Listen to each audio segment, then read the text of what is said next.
You're listening to STAGR Cast, brought to you by STAGR Gear. Hey, welcome back to another episode of STAGR Cast. I'm your host, Adam Lampson. I'm here with our other host, Isaac Young. We're actually down to Isaac's again this week. And we have our superstar special guest of the day, of the week, Connor Schellong, if I pronounced that right. Yeah, you got that right. Connor's a young guy, but he's got a lot of experience, a lot of wisdom, and a lot of knowledge beyond his years when it comes to deer hunting. So we're happy to have him on this week and to learn some stuff from him. He's going to give us some stories. And if you're watching on the video, these are Connor's sheds from this year, which is pretty crazy. Or not just this year, but that one is, I think, right? Yeah.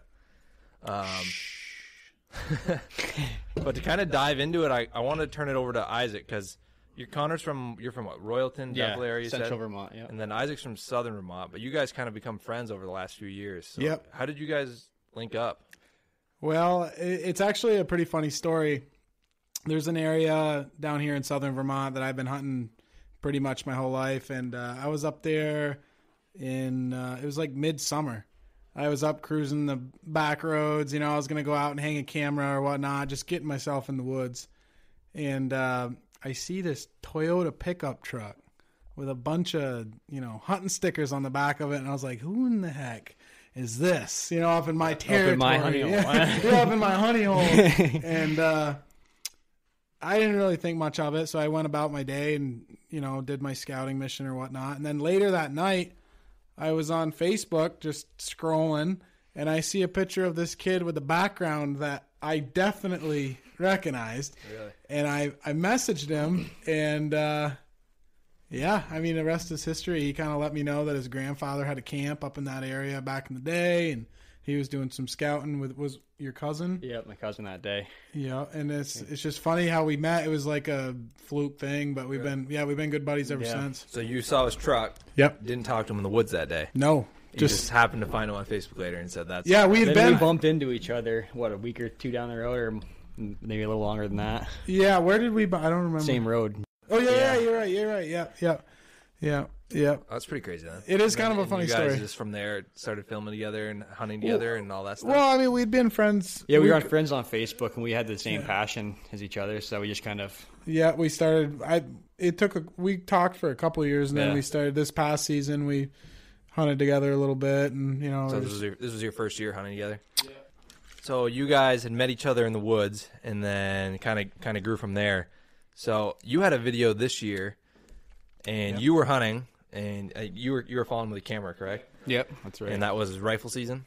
Yeah, that was, I think, second week of rifle season. And you were or weren't tagged out at that point? I wasn't tagged out at that point. I had some time off there, and Isaac got the day off that day, and it was some good tracking snow, so I figured I'd follow him around with the camera. Gave up the day to hunt? Yeah, that's right. Camera. Yeah, that's awesome. But, you did end up tagging out, right? Yep.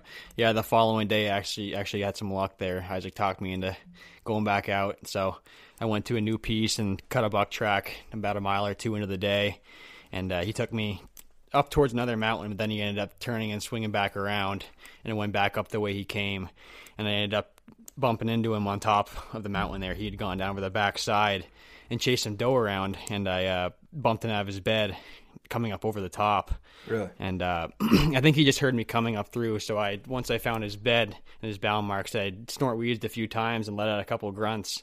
And I caught some movement down below me, and he was coming back up towards me, towards the sound from my grunt. And I just caught a little opening where I could see his head and neck, so I took a shot at him, and he made it about 50 yards, and he was down right on top. Yeah, that's crazy. You're standing in his bed. You let out a couple snort wheezes and grunts, and he starts coming right back to you. Yeah. So you kicked him out of the bed, and he went down? Yeah, he was just bedded just over the rise from the top of the mountain, and he started to go down.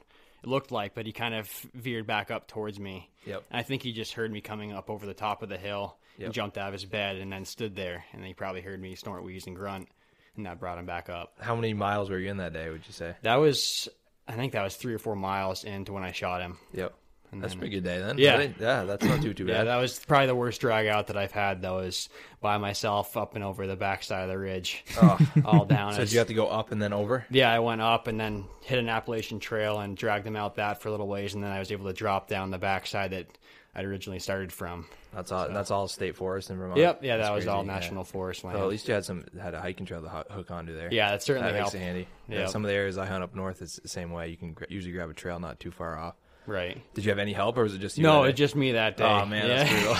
How many miles of a drag out? It was. I think it took me 3 or 4 hours, and it was about 2 miles, if I remember right. Yeah. That's a haul, though. Yeah. 2 miles by yourself. Coming through all the green growth up top was certainly the worst of it. I was going to say, because I saw on your Instagram, you got them right up at the top. Yeah, it was like 3,200 feet or so. 3,200 feet? Yeah. Wow. It was right at the top of it. That's where they are. Yeah. We kind of talked about that in one of the last episodes. It's pretty crazy. Yeah. How much snow was up there that day? There's a pretty good amount up top. It's probably 6 or 8 inches or so of nice, fluffy snow. So was it not much down low? No, there was probably only a couple inches of crust down low. Yep. So you had to kind of go up high that day to find it. But Were you hunting that day in Vermont, Isaac? I was at work, unfortunately. I was chomping at the bit, actually, because the day before, we just couldn't connect. It's like the deer were zigging, we were zagging type deal.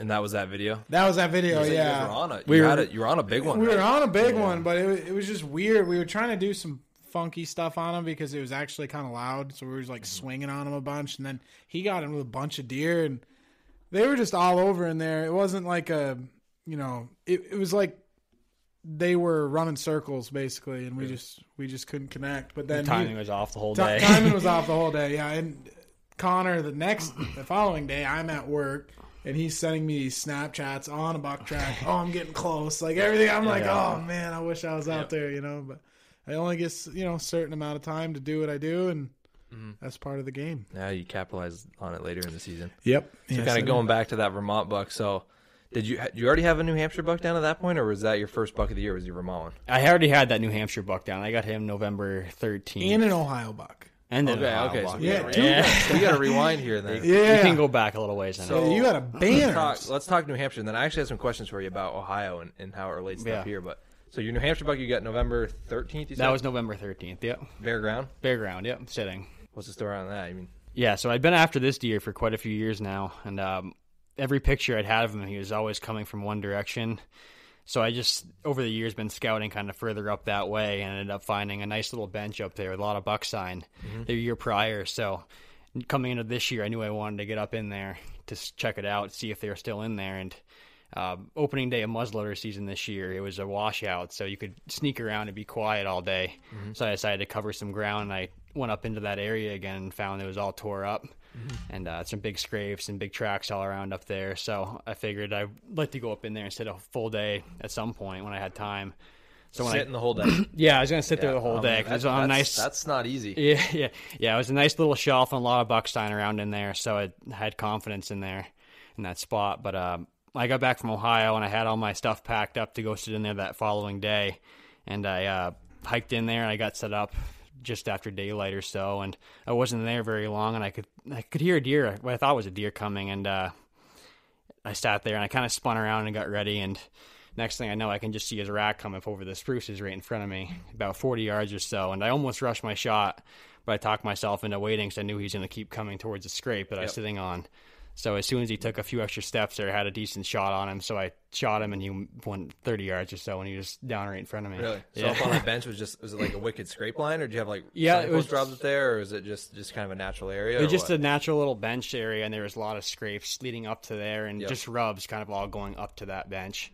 And it's just below the top of a ridge, so I figured they'd probably be up in there.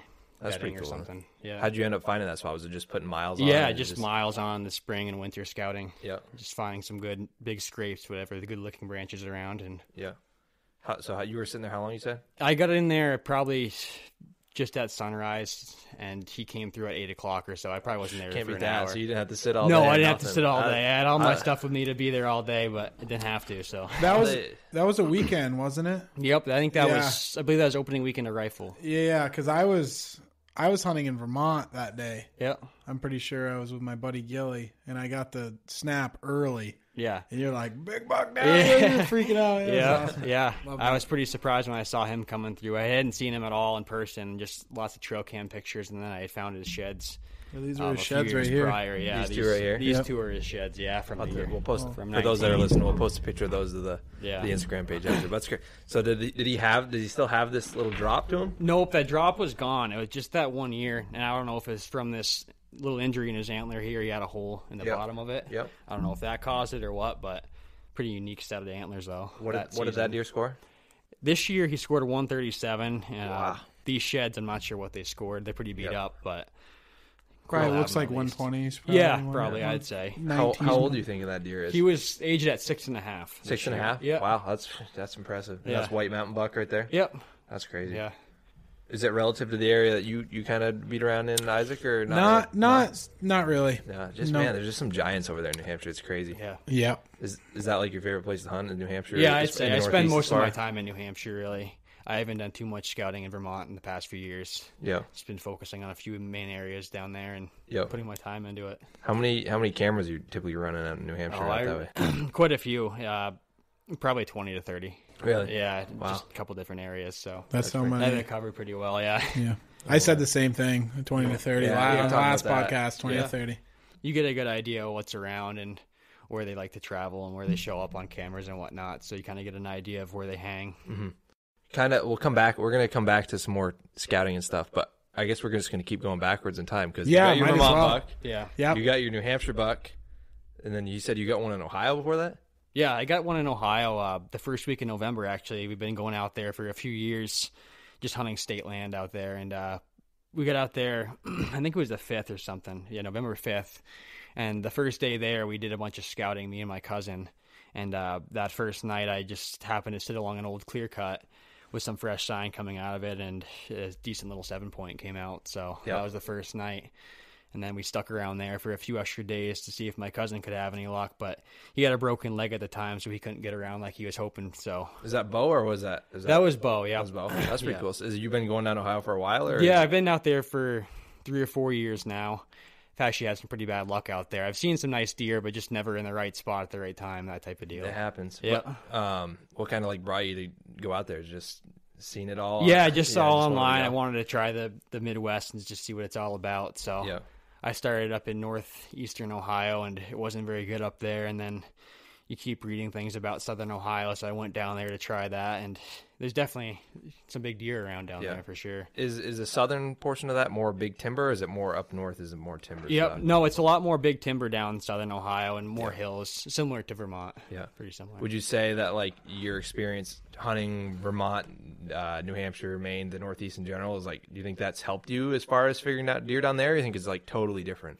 I'd say it helped just based on the deer numbers around here being lower than out there. Mm-hmm. So if you can find deer around here, you should be able to find them out there. Yep. As far as like the woods go down there, is it a lot of oak and stuff? Yep, yeah, it's a lot of oak in this particular area. A lot of oak and old clear cuts. Yep. So they have some thick cover for bedding and good food around. Any big hills down that way or not? Yeah, some pretty decent hills. Not like around here, but probably about 1,000 footers or so. Yeah. And you can get back in there pretty good down in the southern part, right? Yeah. There's some pretty big chunks of state land down there that you can definitely wander around. There's a big national forest piece down there too, isn't there? Yeah. What's that one called? Wayne National Forest is a pretty big piece around there. I think there's a couple different sections across the state. I'd love to go down there and try it. Yeah. During the rut. You stand a good chance, that's for sure. Seems like there's some good ones down there. Yeah. You always hear people like say the hunt up this way, like the real good trackers and hunters up this way. If you learn to kill a buck in the Northeast, Vermont, New Hampshire, Maine, Adirondacks, Massachusetts, you can kill a buck anywhere. So I was curious as far as that goes.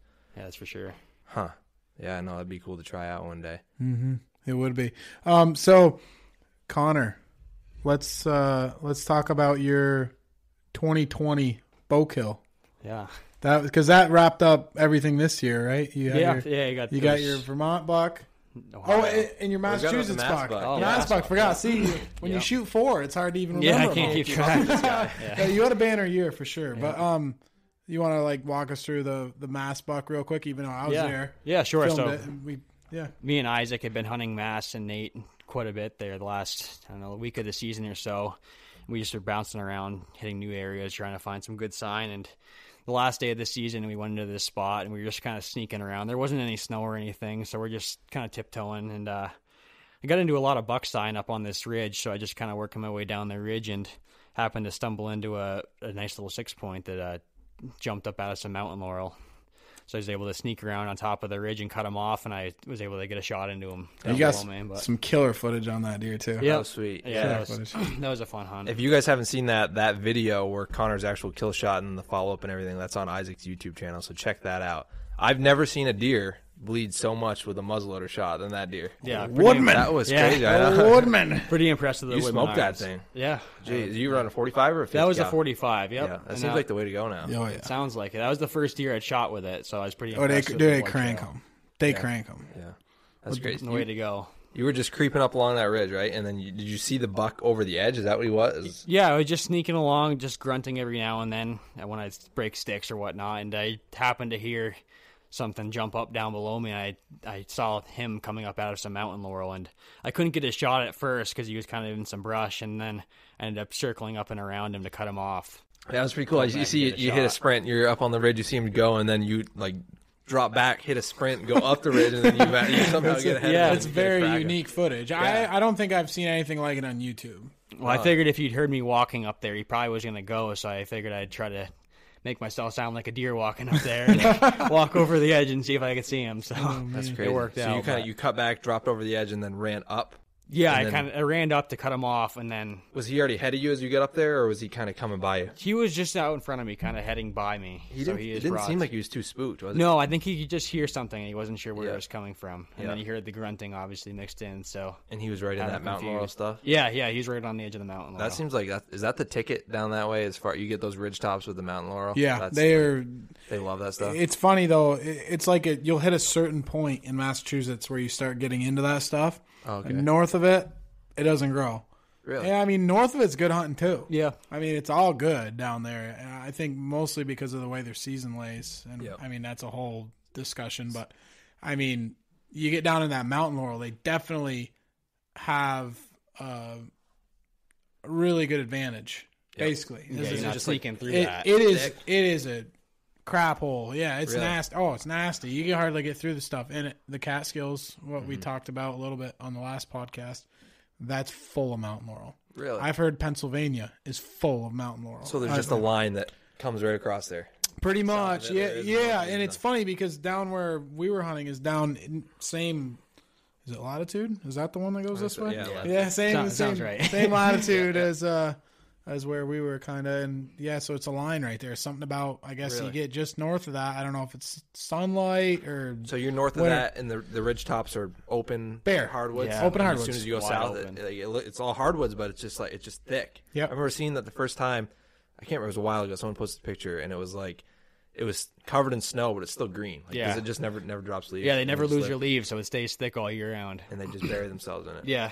I found It a seems like. found a pretty good signpost on a mountain laurel down there. It was actually, Really? I think it was in that video of your buck, the first one I ever found Yeah. on a mountain laurel. But it kind of reminds me of like a lilac bush or Right. something. Kind of like a weird like And they just lay honeysuckle maybe. Yeah. They Or got something. some, You're not getting through it easily. Yeah, that's for no. sure. They got some wicked trails right through that stuff. Oh yeah, Yeah. tunnels, Little buck dude, nests in there tunnels. hanging. Yeah, That's great. So you got. Let's see. So we started on your Vermont deer. yep. We're jumping Went around. to your New Hampshire deer. Went to your Ohio deer. Yeah.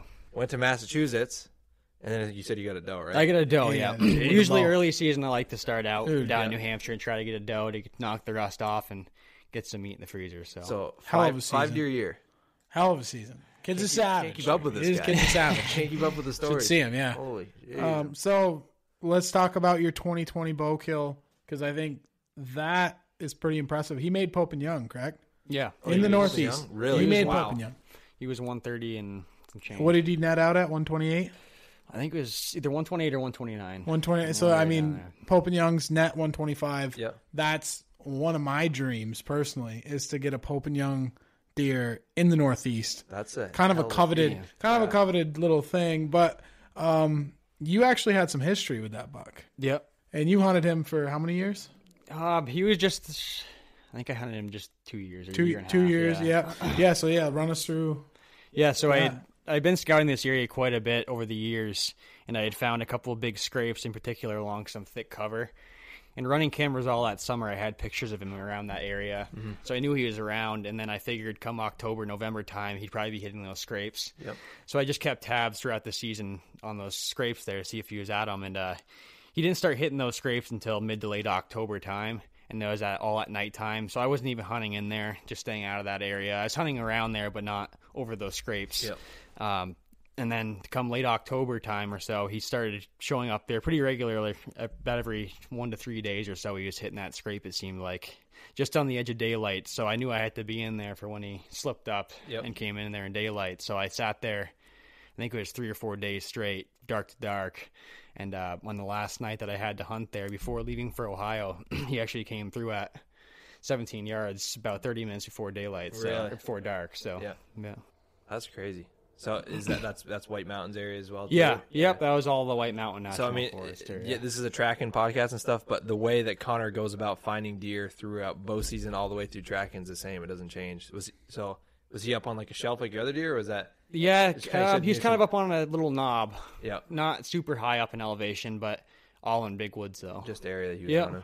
That's just pretty crazy. Just an area I'd been scouting a lot and kind of had an idea where they like to hang that time of year and whatnot. That's crazy. Yep. And that was your heaviest buck to date, That was right? the heaviest buck. Yeah, he was 205. Oh, yeah, 205. Yeah. Boba. Wow, that's awesome. So you got your big buck tag for that one, and jeez, yeah, I was and Pope and Young. Wow. Pretty happy with that one. Yeah, that's awesome. That was my first like real big buck actually. So. That's crazy. And I think I saw a picture on your Instagram. So that buck, you had a picture of it with an e-bike, right? That's right, yeah. What's the story? Because like I was thinking about ordering an e-bike because like a lot of the areas that I hunt in Vermont and or I want to check out in New Hampshire, there's a lot of like good access where you can. There's like hiking trails and walking trails and stuff where you can get in there.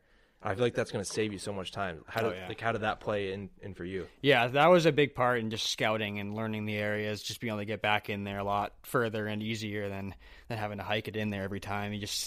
Otherwise, you're not going to have the motivation every day to want to hike back in there. How far was that buck from like the parking area? He was about 1.5 to 2 miles from the truck where I'd parked when I shot him. And it wasn't all like deep woods where I'd got him, but it was just kind of the roundabout way in there. And yeah, the bike works pretty well for that. I don't always use it for hunting just because it's kind of pain to carry all my gear and whatnot. But for scouting and turkey hunting and stuff like that, it's awesome for that. That's pretty sweet. Yeah. So did you had it the day you got that buck though? Yeah, I did. You rode in on that? And I rode it in. I had to ride the bike out that night and drag the deer out, but I couldn't drag it out with a bike. I was going to ask you that. I was wondering that if you could have used the bike to drag him out or something. Yeah. But. No, if I had a cart, I definitely probably could have, but I was stuck dragging him that night. I've seen a picture of a guy, he took a buck and he draped it over the handlebars, the front half of him, and then like the back half of him and like probably like the cavity was like over the seat, and he was riding on the buck, on the e-bike, riding out the... It's one way of doing it. Yeah, it looked pretty sweet. Yeah. Whatever it takes. Yeah. Yeah, no, I have to definitely. I've been looking at e-bikes because I want to. It just seems like it saves you so much more time. In the off-season scouting. Yeah, a lot of the national forest there's a lot of gated roads, so you can really get back there a lot easier. If I had one of those, I'd get fat. Easy to get lazy. Yeah. I need to keep walking. Yeah, I eat way too much. So. It does seem so slick though. I definitely look into that. Yeah, turkey season is pretty fun because you can just ride around and stop and throw out calls and listen. That's a good point. Yeah, cover I a lot of ground. Most of those days you're just running around trying to get one to go. Yeah, off. exactly. That makes sense, huh? Kind of going off of like how you scout and stuff. How much time are you putting in like before the season is for like when are you putting cameras out and when are you how early are you putting all these miles on it? Is it as soon as the snow melts or are you doing it later in the year or what? Well, I'm scouting all year round basically. I'm pretty much once the season ends, I'm out in the woods still, just kind of checking things out and seeing where they're at. As far as cameras, I don't really put cameras out until June-ish, May, June or so. But yeah, I usually use cameras for just intel, what's around the area and whatnot. But yeah. Any big ones you got your eyes on for this coming year that you didn't get a shot at this year? Yeah, there's a few. One in particular that's still around that I know of. I don't really know where he's at all the time, but he seems to come and go at a certain time of year. Mm-hmm. So hopefully next October or something, have a new story with him. That's pretty cool. Huh. Do you have any near misses this year? Anything like that? Or I've had a lot of near misses. Not so much this past year. I was able to connect on most of them, luckily. But yeah, over the years, I've definitely screwed up on my fair share of tracking and bow hunting for that matter. Yep. Any stories that kind of stand out as bucks that got away? Or? Yeah, there's one. The first couple of years I started hunting New Hampshire, I had got a good fresh set of snow that night, so I went down and cut a nice track. And I followed him for a little ways, and I got a glimpse at his rack, and he was a monster. But I had ended up bailing off him way too soon in the day, just because he was heading the other way. And I really kicked myself for that one, just not staying with him all day. Great big one. Yeah, he had a nice rack, good tines on him. Huh? Would you say you hunt? Is it New Hampshire you hunt the most? It seems like. Yeah, I hunt New Hampshire the most usually. You just took to it. You like the woods the best down there? Or Yeah, is it... that, and I just seen some better deer around in there, and it's about the same distance for me to go to New Hampshire as it is to hunt national forest in Vermont. So okay, I just tend to go makes down sense. that way. You're not too far, and you are down the interstate. And yeah, exactly. Yeah, Isaac and I were kind of talking about that in one of the last podcasts. Is how the Connecticut River is like the Great Divide from. Yeah, that's right.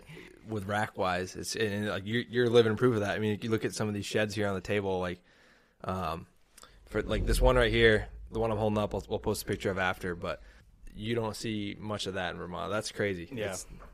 Where like speaking of that, like when you're shed hunting and stuff in the winter and the early spring, is it super random or is it like, do you have like areas where you're like, hey, I think I can go here and find a shed, or is it just random? You're just putting on miles and pounding ground, or what? Yeah, they can be pretty random sometimes, but I've definitely learned to not go target the spots I was hunting them in the early fall, because oftentimes they're not in there. I've wasted a lot of time in earlier years shed hunting, going to the wrong spot and spending all my time in there.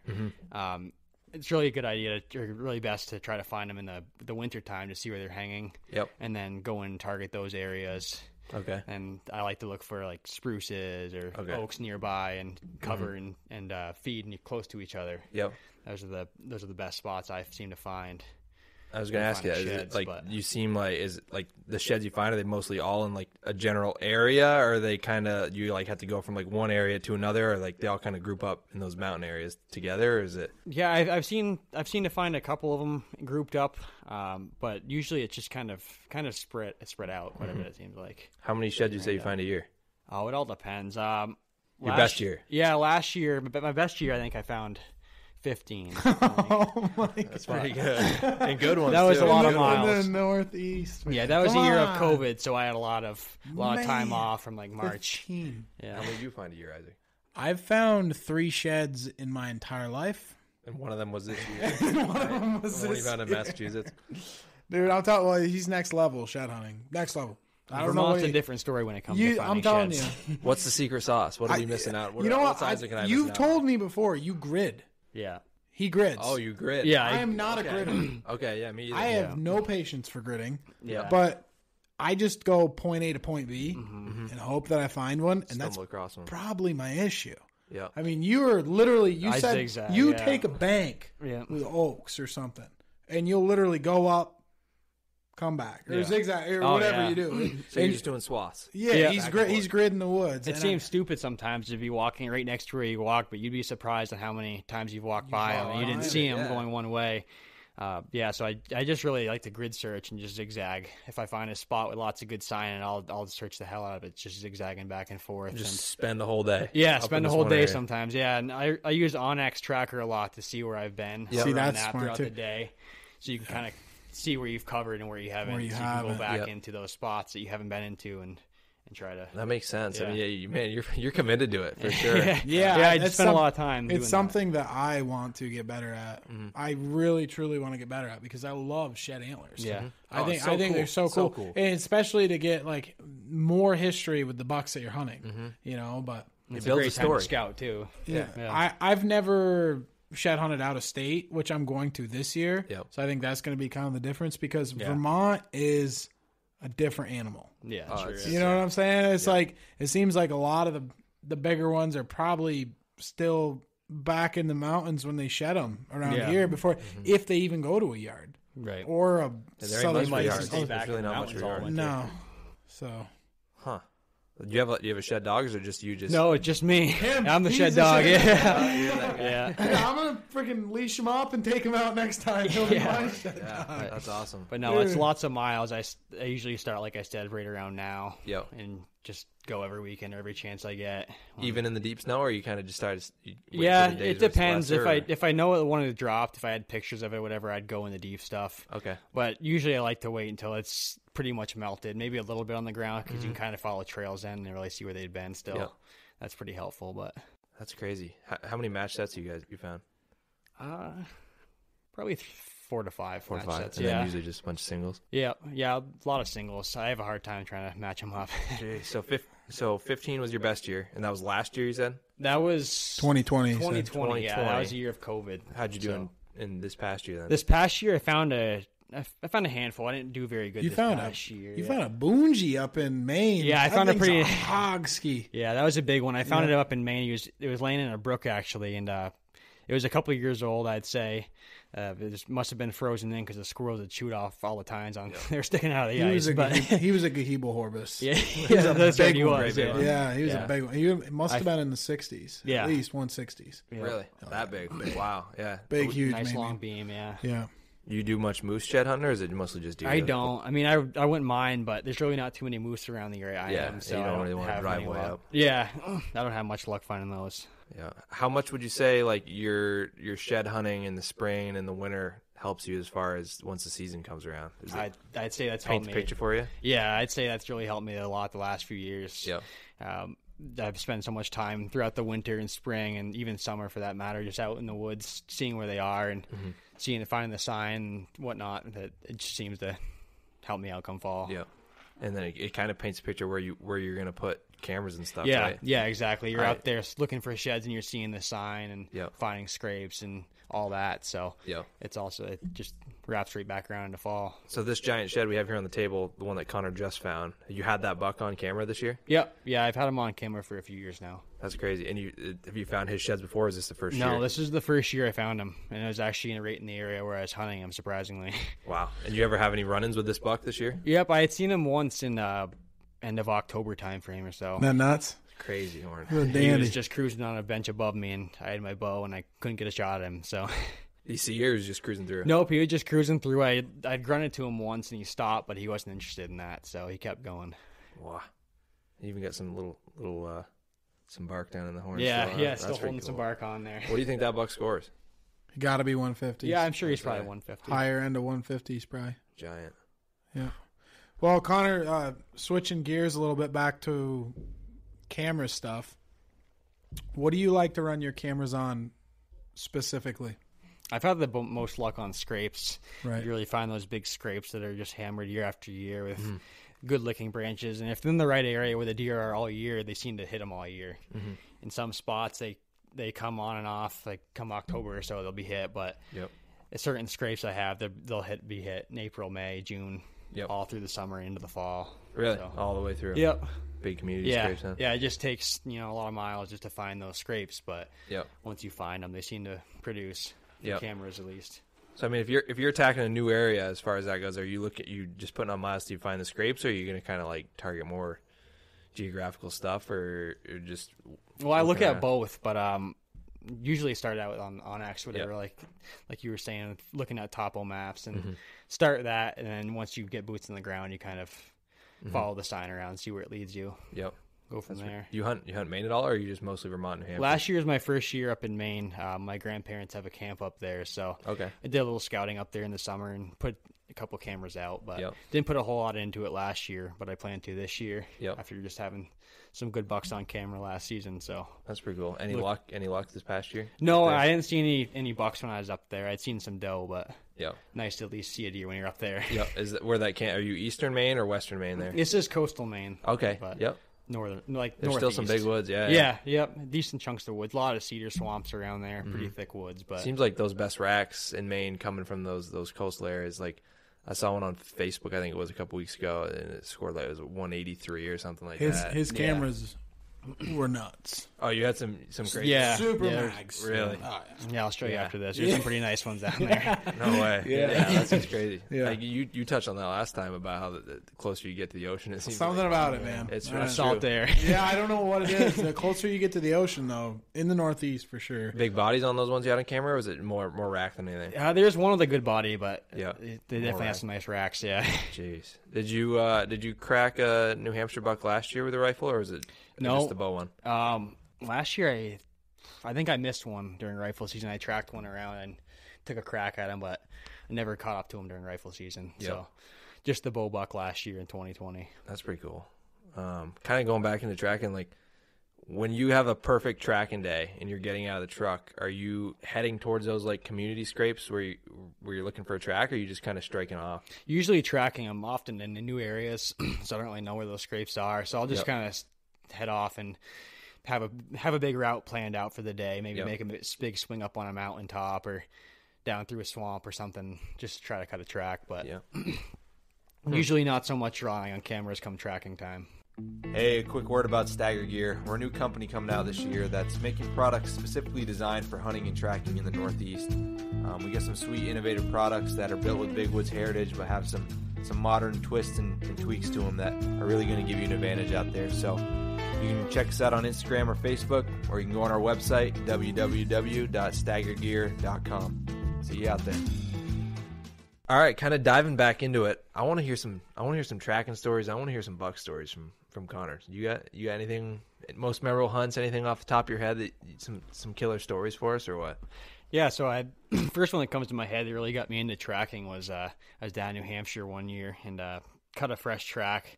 At the time, I figured it was a big track, but I didn't know too much about what I was looking for. So I just kind of following the track at the time, and he brought me up into some thick, like, clear cuts and then some spruces and whatnot, and I wasn't really paying much attention. I just so happened to catch a glimpse of a deer standing there looking at me, and so I swing my gun up on him, and I just see the rack as he's staring at me, and as soon as I was about ready to pull the trigger on him, he took a leap and he bounded off out of there. So I swung and I took a crack at him, and I hit the tree right in front of him. So never connected on him, but I followed him around the rest of that day, and he brought me up on top of a mountain, and just was never able to connect to him again. He was always setting up on me, laying there watching me coming up over the hill and whatnot, just doing like those big ones do. Yeah, like exactly. They'll get you hooked on it, won't it? Yeah, it sure will. Chasing around those big ones.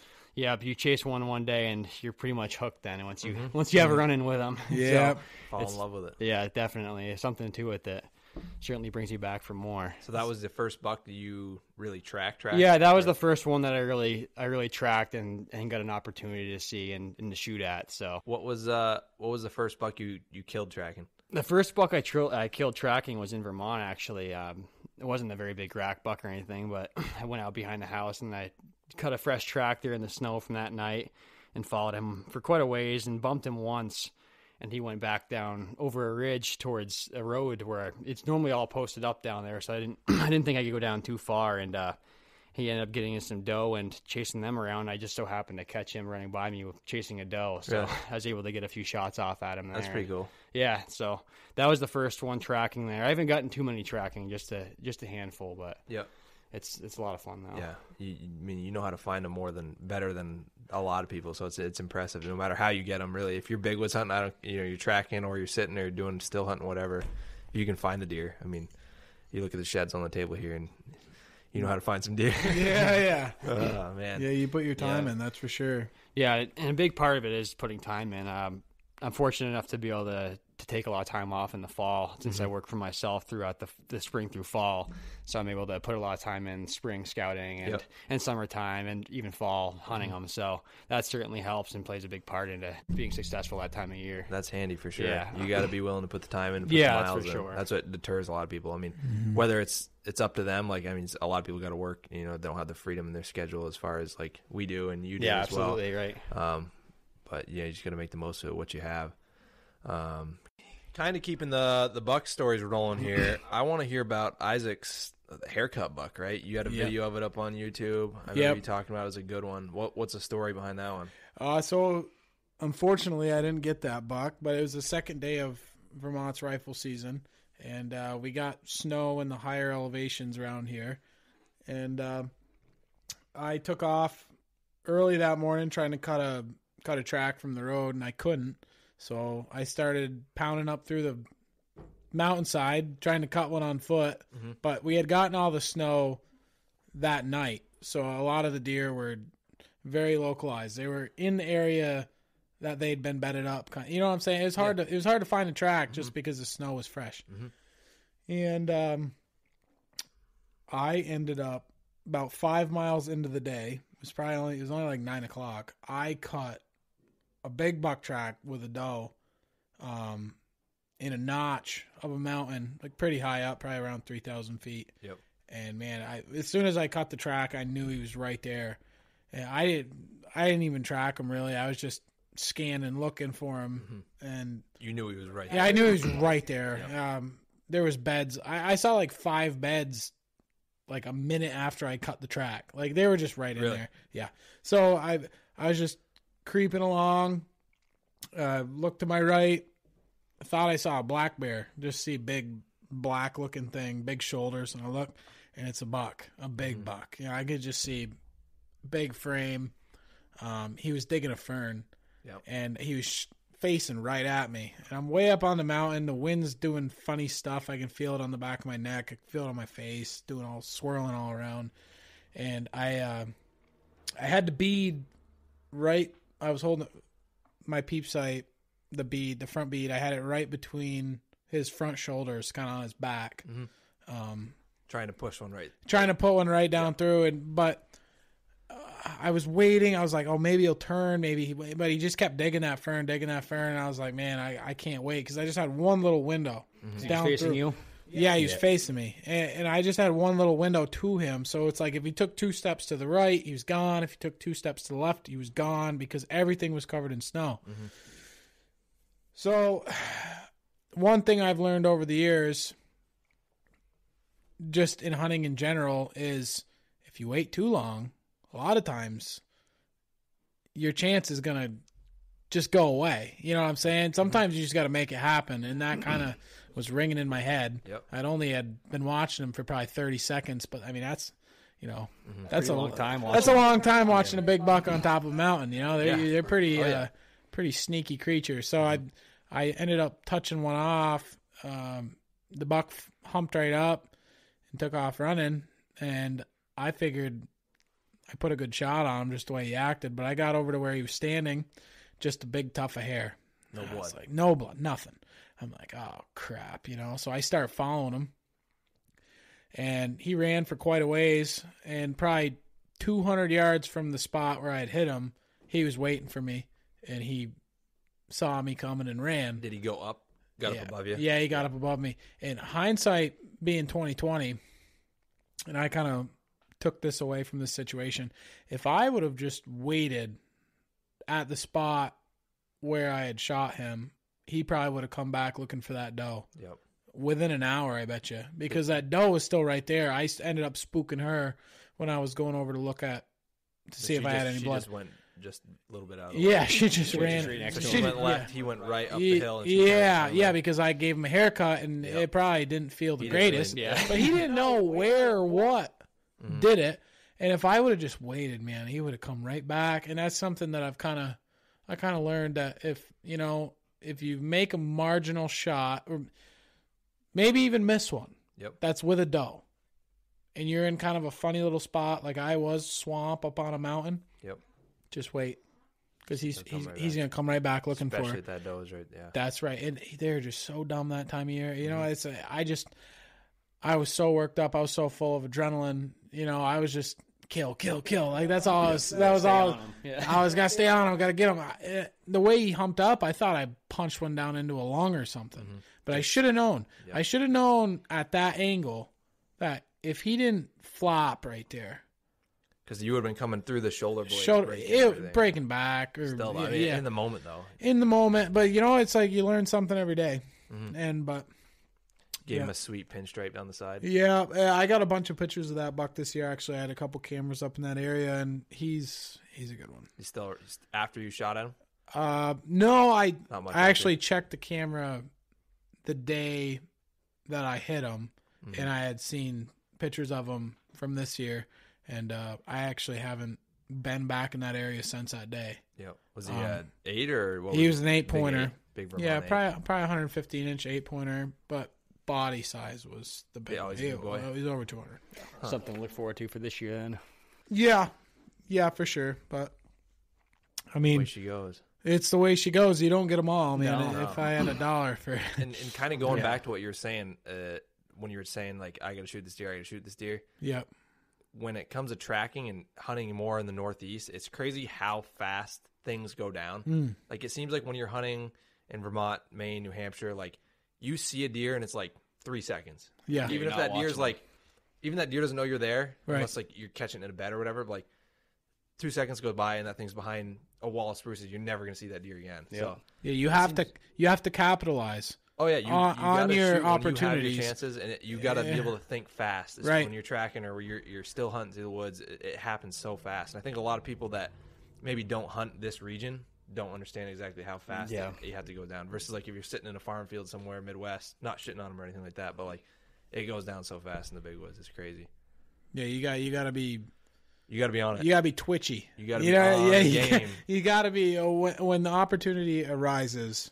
Yeah, you don't get too many second chances around here usually. So. No, you don't, and you cannot be waiting for a perfect shot. Yep. You Usually got doesn't happen. no. I mean, I get a lot of flack on YouTube for like taking a head-on shot or doing stuff like that, but people just don't realize You what don't we're get working those with. perfect Yeah, you shots. don't get those perfect shots, man. I can think of like on one hand when I'm tracking how many perfect broadside stand that just doesn't happen. Yep. Like it's either they're bounding over a knob or going behind a bunch of spruce trees or is something. It doesn't happen all romantically like you see on TV hunting shows and stuff. You gotta shoot when you get to shoot. I mean, I'm all for making an ethical shot, but typically if you got a shot, you got to take it. Yeah, absolutely. And you got snow at least to be able to follow them after 2 Yeah, plus. That's so. the thing. Yeah. If there's not snow, maybe a different story. Not taking the shot at them or whatever. For sure. I mean, the quicker you can get it done, obviously, the better. Yep. But you got to shoot when you get chances because you might go all season and get one chance at a buck. Yep, that's right. I mean, I've had years before where I like 2019, I think it was 2018 or 2019. I had one chance at a buck and it just ended up being like a forkhorn. But I hunted. I did so many miles, just never worked out. Never got a chance at a buck. And that happens, It yeah. happens. That's the way it goes. I mean, you see some of the best hunters like the Hal Bloods and so on. Like they'll go a year or two without getting a buck, and it's just the way it goes when you're hunting in the Northeast. It's rough, but you just got to commit to it. Yeah, stay dedicated to it and stay after it and pay off at some point. And be like Connor Schellong. Yeah, be like Connor Schellong. Just Know where all the season starts. Yeah. I wish. Huh. Oh man, what a year you had! What Yeah, a year! can't complain. Was that your best year? That was my best year. Yeah. Yep. That's a banner year. I probably won't be able to come close to that next I mean, year. you I'll never try. know. You never know. Never know. How old are you? You're what? 20. I just turned 24. 24. Yesterday, actually. Yeah. Yesterday, Yeah. yeah, Yesterday. Oh, happy birthday. Yeah. Thank you. Huh. Yeah. No, you're gonna have some more years. yeah. I hope. You got a knack for it for sure. Yeah, I usually Especially don't do podcasts just 'cause I don't want to come across cocky and Yeah. act like I know it all or whatever. But No, it's Right. good to talk about it though. It Yeah. builds a sport and teaches people. I mean, people are always going to come at you online Absolutely. or whatever. Yeah, Like, I know, I think it's exactly. funny reading some of your YouTube comments, Isaac, and Yeah. it's like, should have shot again. It took too long to reload. Yeah. What are you doing? Like, Yeah. just, where are your speed loaders? Yeah. yeah. The video of the big deer is kind of comical to read Yeah. down through it. Oh yeah, It's- everybody's got an opinion. You Yeah. just got to roll with it and just know that you're doing it for the right way, teaching people, getting Yeah. the word out there about stuff. But it's fun for sure. What about you, Adam? Do you have any big buck tracking stories that come to mind?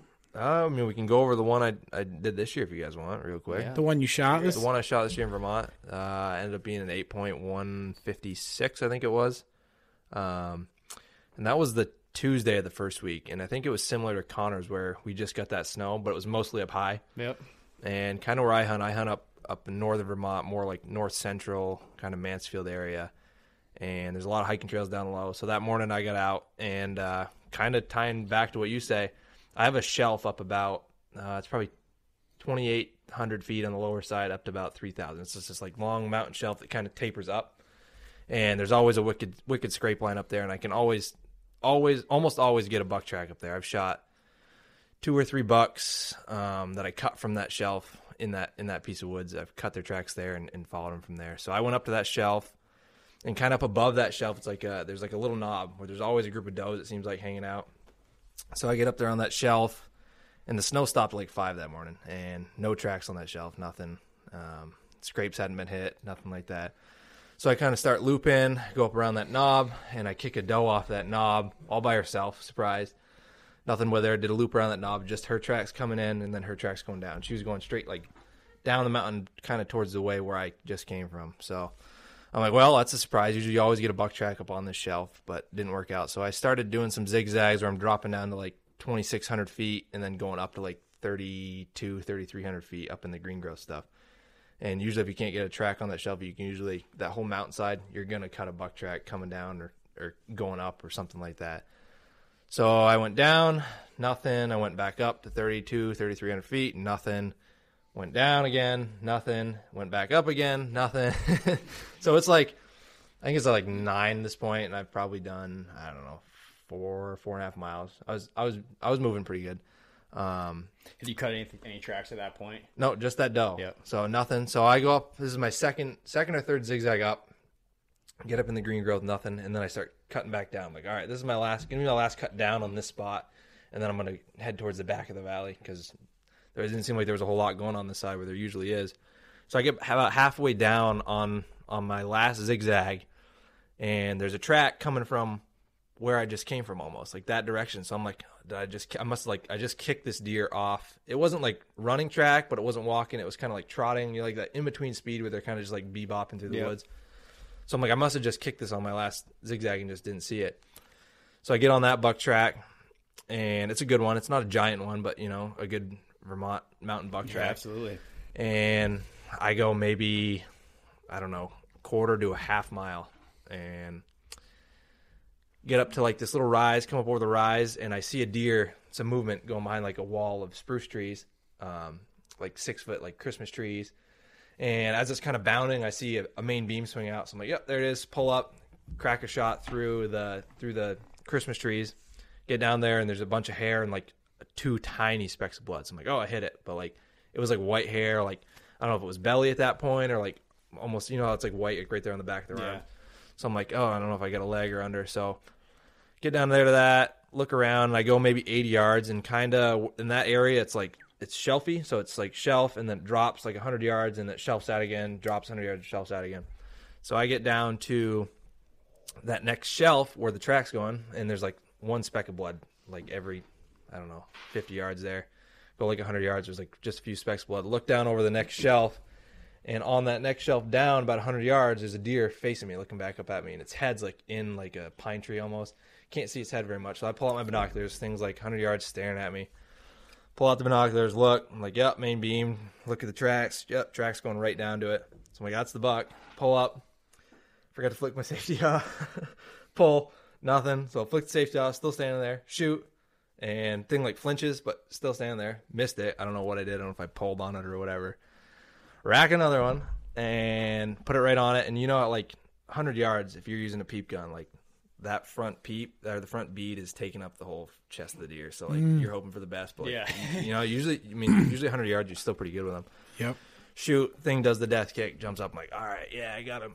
So I get down there, and there's like a spray of blood, hair, a little more blood than the last time. So I know I hit him twice at this point. And was he just standing there the whole time? Whole time. Shots? Yeah. So I shot like 100 yards, forgot to take safety off, move, rack it, or flick the safety off, shoot, miss, rack another one, and then I finally hit him on that thing. That thing trucks down the valley, and in the bottom of the valley, there's like some big rivers. There's like a big river. It's not a huge river, but a decent-sized river. Thing beds right down next to the river. I see it go. Couldn't get a shot at it. It's probably like 120 yards, and it's like all low stuff down there. Can't see much. And that thing crosses the river. I'm like, all right, this deer's obviously hurting pretty bad. He's going to bed down again. He probably went, from the last time I shot him, probably 300-400 yards down to the river. Bedded, he crossed the river, and then that deer goes on a string for 2 miles to the back of the valley and then up the vertical backside, like area where I typically like try not to go when I'm trying to track a deer because it's so steep, like ledgy, cliffy. I mean, I'm sure there's some real good deer up there, but it's just hard going. That deer goes straight up the valley, or straight through the valley, right up the back, right up to like 3,000 feet. And I have a hunt buddy with me at this point. He's right behind me. And we go up that steep stuff, and we get up right into the green growth, and it kind of flattens out at the top. And as soon as it flattens out, he beds down like 2-3 times, and there's blood in each bed. And it's on that right side, like a decent amount of blood, not a ton, but like when it's in the snow, it's so hard to tell. So I'm like, he's right here. He's walking tracks out of the bed. Like, I don't think he was expecting anything to follow him up that vertical stuff. So we start creeping through there, and I don't know, we maybe go 60 yards from that last of the 3 beds, and it's so thick in there, you see like 10 feet. Come around a spruce tree, and as I'm coming around the spruce tree, I see like the front right leg of a deer, like just the bottom part of the leg, and I look up, and there's a deer like 10, 12 feet away from me.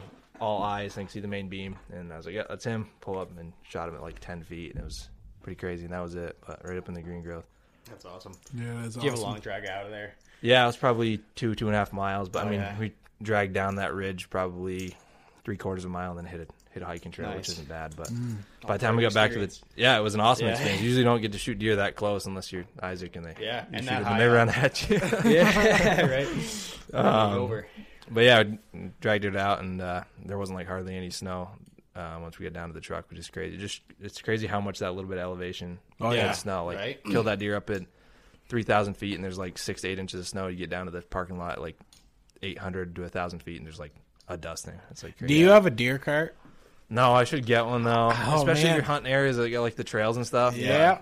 I got one. Oh, my dad's actually always had one, but this year I started bringing it everywhere with me. So you okay? Yeah. Yeah. Do you use it in mass with your deer? No, we didn't have it that day. We went down with my buddy's truck, but up in Maine we ended up using it on my buddy Gilly's buck that he got with me. Okay. Yeah, that was like Handy, what's that? lifesaver. Oh, wicked. Yeah, we were probably close to 3 miles back on a gated wood road or a logging road. But it was like, they could drive tractor trailers on it. Okay. So it's worth the hike out to bring your gear to grab the cart. Yeah, so what happened was he shot the buck, and I was like, well, Gilly, we got another 2 hours till dark. I'm going to keep poking around this swamp. Yeah. You go grab that cart and come back up in here, and I'll meet you at the buck at dark. And that's what we did. And we brought it out on the cart. It's easy. One arm. Yeah. Get some speed going. Yeah, it's easy. It's like just pulling a shopping cart behind you. I know a lot of guys use those jet sleds now. Yeah. I need one bad. I shouldn't get one because either that or a cart because dragging a deer 2 miles is so brutal. I mean, that one you got in New Hampshire, you say that was like the worst drag. 7 hours of your life. 7 hours. To 7 get that hours. thing out. With Five five guys. With 5 guys. That's 7 brutal. hours. Crazy. Steeper than hell. I mean, just out there. It was just out there. It was just dumb fire. It was like probably better than 4 miles as a crow flies. Yeah. But- You had snow. I mean, if having snow is It was some, but it didn't have a ton, right? No, it was like a 2 inches maybe. better But- than nothing though. The hard part of that deer was he died in this big ravine, See and that in the video. it was hard to, you couldn't get him out of the ravine. Like if you're gonna drag him up out of that ravine, Because it's like knife edges. yeah, it's like down knife into it. edges down into it. So basically, you're dragging him at the bottom of a ravine, and you're following the whole ravine the whole way out of the mountain. You know, from upwards of almost 4,000 feet all the way down out. Which Gnarly too. Those. Is, yeah.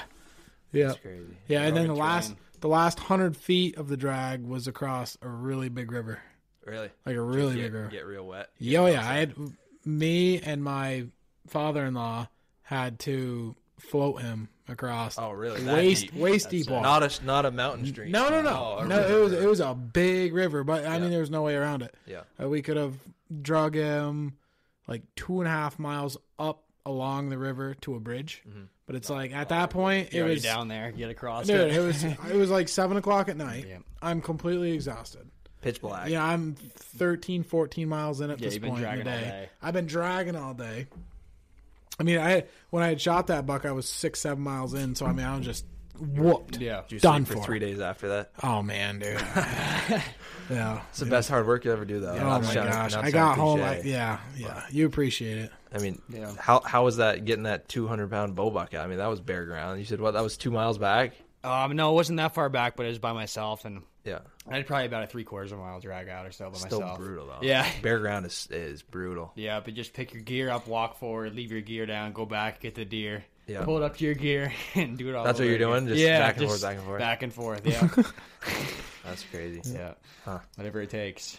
Too bad that e-bike wouldn't drag them. I out. know, right? Just not enough torque in those things to get them going. Yeah, or I didn't what? have a cart though either, so I'm sure if you had a cart hooked up to it, it probably. Oh yeah, I didn't I'm think about sure it that. would really help it out then. You could, yeah. if you got a deer cart like you got and just tie it up to the back of it. Yeah. Right. That'd be slick. I didn't think about that. You can really get moving then. Yeah, you could be, you'd be flying out It'd of be there. scary then. Jeez, yeah. that thing be pushing you the whole way. Right. No way. Huh. Well, anything else we want to talk about this episode, boys, or what? I think we got most of it done. But You guys covered good? most of it. I'm good. Just want to say thanks to Connor for stepping in here in this podcast. We learned a lot. Yeah, thanks. Check brother. out Connor on Instagram, and you can see some. He does a really good job taking pictures whether he's shed hunting or deer hunting. He's got a lot of cool stuff on there. And are you gonna do more video this year? Or? Yeah, I plan on doing some more with Isaac. You whatever. should. Yeah, You're always in deer, so yeah, you should start making some videos. Yeah, I know it's fun to look back on it and rewatch them all. So yeah, what is your Instagram for people? My Instagram is just Schellong511. Okay, yeah, cool. Follow him. You'll see some cool pictures and stuff. Yeah, his Instagram's always popping off during deer season. He's got the good stories going and stuff of I post a lot of stories. They're cool. They're cool. What's going on, where I'm at. You were just chasing some coyotes around the other day, weren't you? Yeah, I got a coyote the other night, so that's pretty cool. Yeah, Good. always doing something outside. Yeah. Give him a follow. We'll put a link to his Instagram in the bio, but pretty much covers it, I think. Well, I appreciate it. Thanks for having me on. Thanks for it was coming down, fun, man. and we'll see you guys on the next one. yeah, hell yeah. Good.